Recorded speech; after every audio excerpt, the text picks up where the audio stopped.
Pour revenir au film Making of, donc, je vais abuser de ma position un peu pour demander 2-3 questions avant de vous donner la parole. Voilà, donc je dirais que ce Making of, enfin, c'est un Making of d'un martyr terroriste, comme vous dites, histoire d'endoctrinement, Making of d'un cinéaste ou d'une époque historique. Je n'ai pas bien compris, mais c'est un projet de martyr qui a été déjoué par le martyr lui-même, et il ne pouvait pas sortir indemne parce qu'il a joué avec le feu. Donc il est la seule victime de l'acte qu'il voulait commettre. Voilà. Et je voulais qu'il meure parce que je ne voulais pas qu'il soit arrêté, parce que lui, il ne voulait pas tuer. Il est pris au piège. Je ne voulais pas qu'il reste en vie et qu'il s'enfuit, parce que je veux qu'il soit, disons, à mon avis, le film ne peut pas s'achever sans qu'il soit disparu. Vous ne racontiez pas ce qui allait arriver au personnage, à l'acteur. Comment est-ce qu'il a fait donc pour avoir le scénario du film? Non, je lui ai donné une autre copie. Je pense qu'il s'est douté un peu, mais il s'est prêté au jeu, entièrement. Parce que l'autre fille a travaillé avec moi longtemps dans la préparation. Pendant 9 mois, on se rencontrait régulièrement pour construire le personnage. Qu'est-ce que ça veut dire construire le personnage?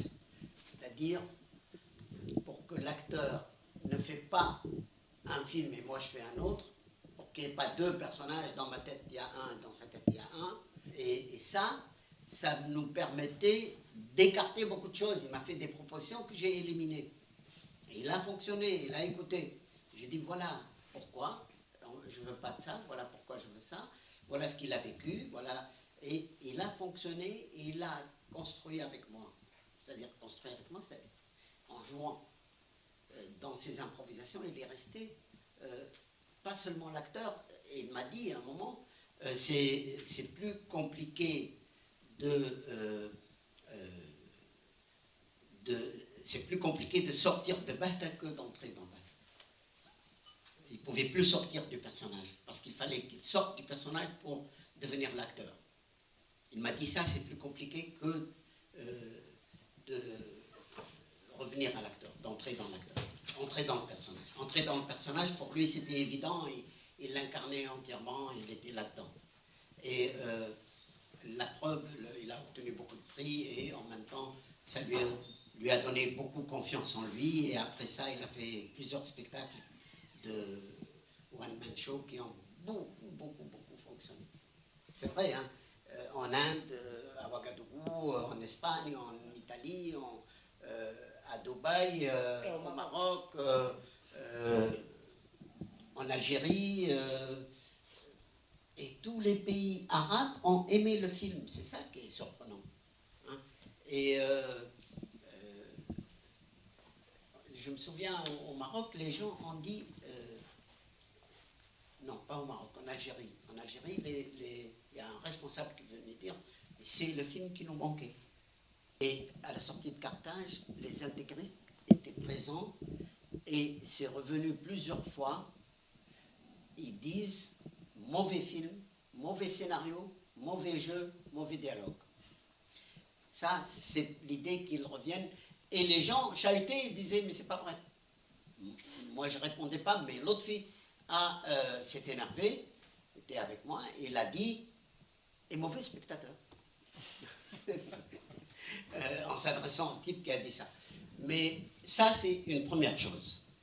Après, il y a eu, puisque le ministère hésitait, il ne voulait pas laisser le film sortir comme ça, c'est pour ça qu'on a retardé la sortie, il voulait qu'on enlève beaucoup de choses de ce que j'ai dit moi dans le making-of, quand j'ai dit le Coran n'est pas valable pour toutes les époques, etc.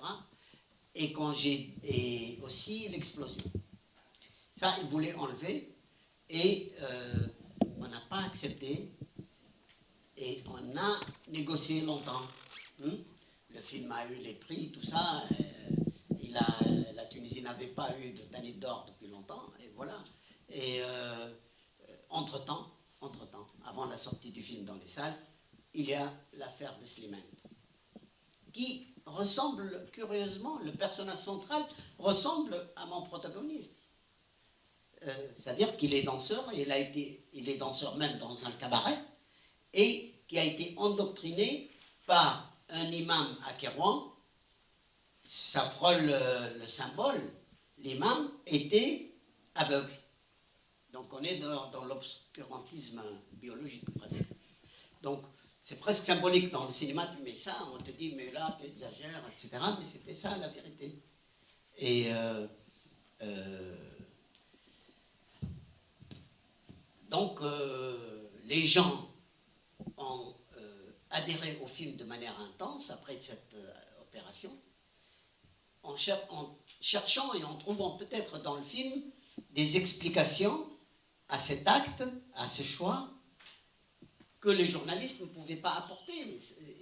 Personne ne connaissait les détails de ces personnages, sauf les gens au pouvoir. Et donc le film leur apportait quelque chose. Ils voulaient comprendre comment on peut devenir terroriste. Et le film il a été piraté en DVD, et le piratage était affreux parce que c'est pas la copie définitive, c'est une copie qui a 7 minutes de plus, non mixée, donc c'est pas le montage définitif. Et ça nous a permis ça de savoir qui a piraté. Et le film, c'est dans toutes les familles, le film, mais pas la bonne copie. Et moi, j'ai fait trouver l'ancienne, c'est pas la bonne. Et voilà, au lieu de gagner de l'argent, on dépense. Voilà. Et, mais le succès était important et pour moi intéressant. Voilà. Il fallait en parler. Et question. Il y a des affiches qui reflètent les films. Et là, par exemple, quand on voit, bon, c'est drôle l'effet que ça fait parce qu'on voit que la personne là, elle vient de nulle part et elle part vers nulle part. Elle reflète le personnage même de Bertha. Mais bon, ce qui m'intéresse plus, c'est l'art. Il y a beaucoup de facteurs humains. Il y a beaucoup c'est pas de spontanéité, parce que déjà, comment vous manipulez le personnage, comment vous jouez avec le personnage et que vous jouez avec les spectateurs, parce que on s'attend à une fin d'histoire classique, ou ce qui va partir en mission. Ben, en fait, la fin, il a trébuché et ça parle. Bon, c'était ça. Mais bon, ce qui m'intéresse, moi je suis curieux de connaître la réaction du personnage dès qu'il a vu le film définitif. Je ne vous cache pas que le fait de le faire exploser était une proposition de lui. Elle n'était pas dans le scénario. Dans le scénario, il est abattu par un flic. Et moi, j'ai voulu lui donner une petite truc d'ambiguïté un peu mythologique. Parce que pour moi, c'est quelqu'un qui mérite la mort, mais qui n'est pas un tueur. Voilà. Qui n'est pas un tueur, qui ne voulait pas être un tueur. Ça a mordu chez lui le truc, mais il pensait que... Mais finalement, il s'est fait exploser tout ça. Pour lui, c'est son film. Et il a même à la télévision, à la radio, parlé du film en disant « mon film ».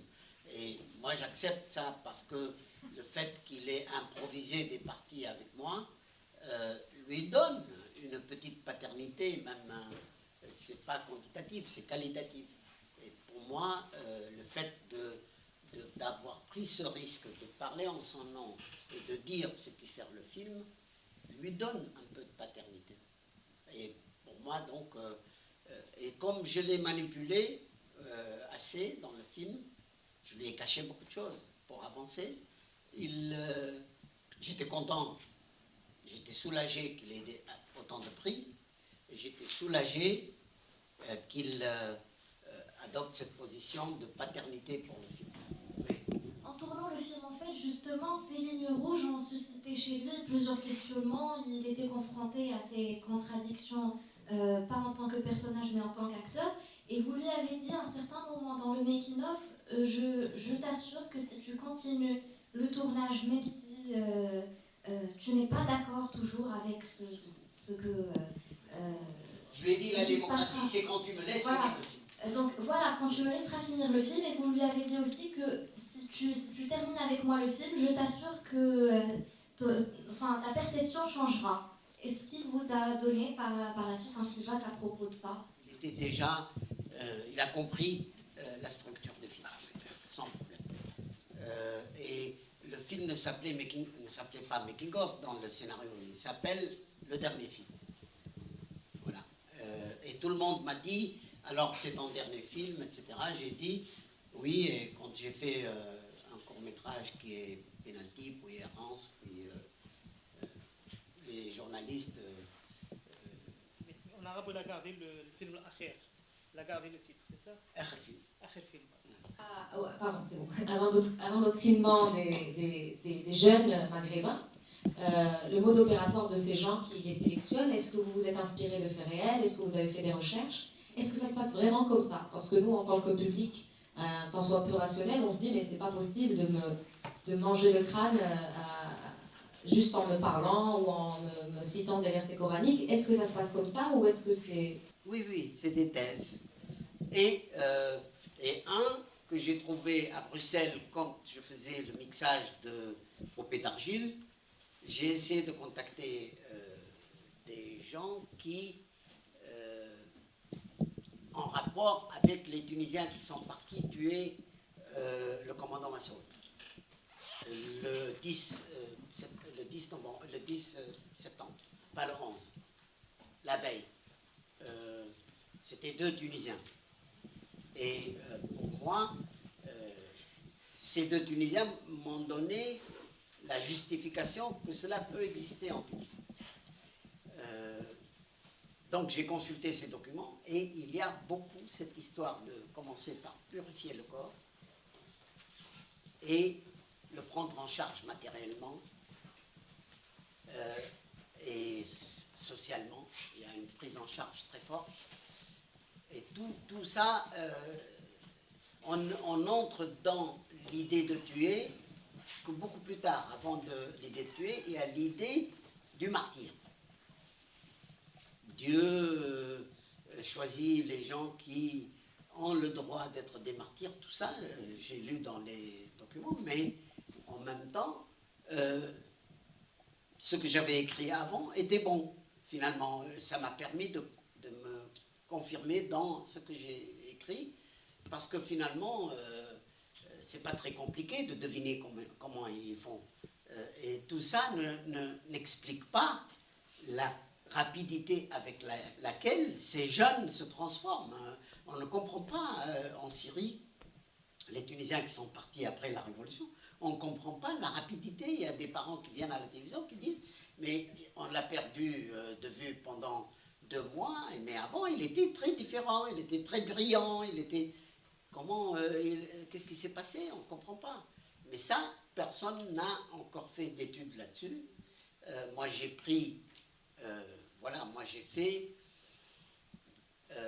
comme dans tous mes films, je veux prendre des perdants, je veux comme héros, comme protagoniste, des gens qui ne fonctionnent pas, des gens dont on ne parle jamais. Est-ce que tu as entendu parler un jour de quelqu'un en Palestine qui a refusé de faire une opération? On ne parle que des opérations qui arrivent. Moi, je veux parler d'une opération qui ne marche pas. Et de quelqu'un qui refuse de faire cette opération. Et pour moi, c'est celui-là le héros. Et pas celui qui va faire l'opération. Donc je parle de quelqu'un dont on ne parle jamais. Et je l'ai mis sous les lumières. Voilà. C'est ça, pour moi, ma contribution à la lutte contre le terrorisme. Voilà le nouveau héros. C'est celui qui dit non, je ne fais pas. Comme vous le savez, il y a eu des élections dernièrement et c'est les laïcs qui ont remporté ces élections, incontestablement. Quelle est votre lecture de ce retournement de situation, de ce passage des islamistes aux laïcs, encore une fois? Tout simplement, comment on peut espérer être réélu quand on condamne des gens à mort ou quand on les agresse pour rien, pour un film. Comment, je suis certain que la Nahda est impliquée, mais il n'y a pas de preuves définitives, il y a des choses cachées, il y a beaucoup de documents cachés, il y a un jour, ça va apparaître, il y a eu de grands assassinats. Elle a au moins contribué par le fait de ne pas suivre les affaires. Donc, sur le plan économique, elle a échoué complètement, en plaçant ces gens à elle qui ont perdu leur boulot et en les plaçant dans des administrations alors qu'ils n'avaient aucune compétence pour ça. Et elle a alourdi le budget de l'État. Il y a eu beaucoup de combines, ils ont eu beaucoup d'argent du Qatar. Ils ont noyauté tout, ils ont pris le pouvoir. L'Assemblée constituante n'était pas pour prendre le pouvoir. Le pouvoir, il fallait le laisser à des gens neutres, des technocrates, parce que eux, leur rôle, la constituante avait juste le rôle de faire la nouvelle constitution et préparer les élections. Et elle doit rester 1 an pour ça. Ils ont tous signé sur ça. Et après, elle prend le pouvoir, elle nomme un gouvernement, elle invente, la première réunion, elle a inventé, la Nahda, le petit destour, la petite constitution. Et avec ça, elle a fonctionné. Qui peut changer cette position? Elle a la majorité. C'est pour ça que le peuple tunisien a puni d'abord ses alliés, les 2 partis, parce que ces partis étaient laïcs, de gauche, hein, et qui ont accepté de jouer les nègres. Je m'excuse du mot, bon, mais c'est un peu ça, ce qu'ils ont fait. Et ils ont puni aussi la Nahda, qui a perdu presque la moitié de son corps électoral. En chiffres, en nombre, quoi. C'est-à-dire que le noyau dur est réduit. Ou bien c'est ça son noyau dur et les autres, c'était pour des raisons autres. C'était des victimes de Ben Ali, ils n'avaient pas encore commis d'erreur. Mais les 3 ans, il n'y avait que l'accumulation d'erreurs. Quand Ali Laraïd, ministre de l'Intérieur, répond à la ville de Sliana en les bombardant de Rash. Rash, c'est les trucs qu'on utilise pour tuer des lapins, les petits trucs qui partent dans tous les sens. Hein. Et il y a des gens qui ont perdu la vue, etc. Et ils ont dit, le Premier ministre a dit, la population a demandé que le gouverneur change. On ne veut pas de lui. Et le Premier ministre, qui était de la Nahda, Jbeli a dit, si lui part, moi je pars avant. Et la population de Siliana, qu'est-ce qu'ils ont fait? Ils ont tous quitté la ville, c'est une image incroyable. Ils ont tous quitté la ville en foule, ils sont montés sur la montagne, sur la colline, et lui ont dit, tu peux rester. Nous on part, puisque tu veux rester. Il n'est pas de la ville, lui. Restez, voilà. Et, mais il n'y a eu que des erreurs. Même la position par rapport à la Syrie. Ils ont tout de suite, le président de la République a tout de suite coupé les relations. Et du coup, on a des milliers de Tunisiens, il y a beaucoup de familles mixtes entre la Syrie. Ils n'avaient aucun interlocuteur. Ils ne savaient pas à qui s'adresser. Ils sont perdus. Et même ces gens qui sont partis pour le djihad, il fallait les ramener. Qui pouvait les ramener? Il a coupé les relations parce que c'est une position de principe. Au lieu un président de la République doit prendre des positions qui engagent le peuple entier. Il représente le peuple entier, pas son parti. Et puis à voir aussi actuellement que ce terrorisme, malgré les dénonciations, s'amplifie et prend des des dimensions extrêmement graves dans le monde actuel par ce qui arrive, par l'effervescence que connaissent surtout les pays arabes, et par le recrutement, parce qu'actuellement, ça ne touche pas uniquement les musulmans.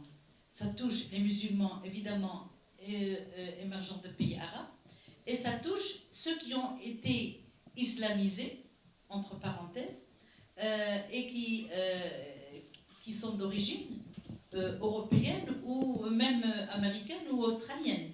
Donc ça touche tous les continents. Et est-ce que vous pensez, avec, bon, évidemment, en faisant des dénonciations à petite échelle, les gens peuvent peut-être prendre conscience de ce danger, mais est-ce que vous pensez qu'on pourrait un jour arriver à éradiquer cette tendance? Et comment? Je vous remercie. J'aurais fait un film pour les dire au moins. Hein. Mais je suis sûr d'une chose, c'est que ça ne va pas durer éternellement. C'est un mouvement qui va un jour disparaître. Ça dépend des... si l'Occident décide de les éradiquer, il peut.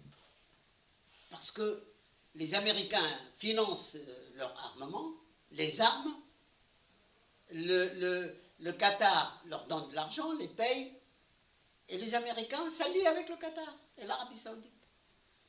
Et donc, si cette question, si ces pays-là avaient la décision politique de les éliminer, pas physiquement, mais de les arrêter au moins, parce qu'ils n'ont fait, aucun d'entre eux ils partent en Syrie, mais personne n'est allé à Gaza.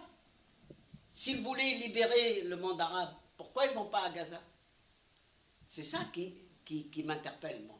Donc, c'est quelque chose de clair et net, structuré. Vous savez, les Américains, ils ont toujours créé des groupes musulmans pour lutter contre les partis de gauche dans le passé. Ils l'ont fait en Égypte, ils l'ont fait en Irak, ils l'ont fait en Afghanistan, ils l'ont fait au Soudan, ils l'ont fait en Tunisie.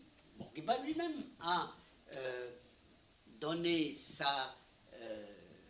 son accord pour qu'un parti islamiste soit reconnu, pour justement qu'il contribue à lutter contre l'extrême gauche, qui était la seule force d'opposition. Et nous avons payé le prix. Donc, mais après, ils s'aperçoivent qu'ils ont créé un diable. Et que ce diable, lui aussi, veut le pouvoir. Donc, il est préférable d'avoir un type de gauche, parce que le type de gauche a 20 ans, quand il arrive à 30 ans, il n'est plus de gauche, il est démocrate. Hein? À 40 ans, il est démocrate. Mais à 50 ans, il est petit bourgeois. Mais un intégriste, à 20 ans, à 30 ans, il devient amir. Donc, il va devenir plus de droite. Mais à mon avis, c'est une décision politique de ne pas les éradiquer. Voilà. Et je pense que ils nous mènent en bateau, les Américains, les Saoudiens, les Qataris, et Daesh, c'est un pays qui les arme. Ils ont des armements incroyables. Qui les arme? Daesh est armé par les Américains. Les guignols le disent, mais moi je crois les guignols, parce que les guignols ne disent pas des conneries. C'est vrai, le type dit, on leur vend des armes, ils tuent quand ils sont tués. Donc il explique un peu, mais c'est une logique implacable. Moi je pense que c'est un truc qui arrange bien que le monde arabe soit déstabilisé. Écoutez, en 15 ans, ils ont déstabilisé le Liban, ils ont déstabilisé l'Irak, ils ont déstabilisé la Syrie, ils ont déstabilisé l'Égypte, ils ont déstabilisé tous les pays arabes. Et là, on arrive à des pays qui n'avaient même pas de problème anti-américain, comme la Tunisie ou le Maroc, donc l'Algérie aussi. Donc, je pense que c'est la décision politique qui compte. S'ils ont une décision politique claire et nette, ils peuvent les éradiquer. Moi, j'incrimine les Américains. Si ce film a été à refaire aujourd'hui, qu'est-ce que vous changerez pour la situation actuelle? Je ne sais pas. Le film n'est pas à refaire parce que à cette époque-là, pour moi, c'était une urgence. Maintenant, j'en ai une autre. Ce n'est pas dans mes urgences de faire le même film différemment. Et ce film existe, il ne mérite pas d'être déformé. C'est comme si tu as un enfant qui fait 1m60, tu dis je vais lui ajouter 15 cm. Hein? Ça n'a pas de sens. Il faut l'accepter tel qu'il est, il existe, il a une vie, il a une âme, il est ce qu'il est, il fonctionne, il marche. Hein? Moi je ne suis pas de ceux qui... je passe à autre chose et j'assume tous mes films, tout ce que j'ai fait, tout ce qui est bon, c'est moi, tout ce qui est mauvais, c'est moi. Et je passe à la nouvelle page.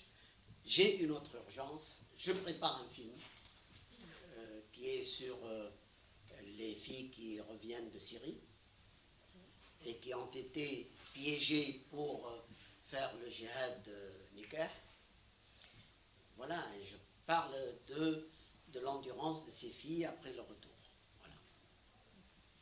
Ça, le scénario est écrit, il a obtenu la subvention.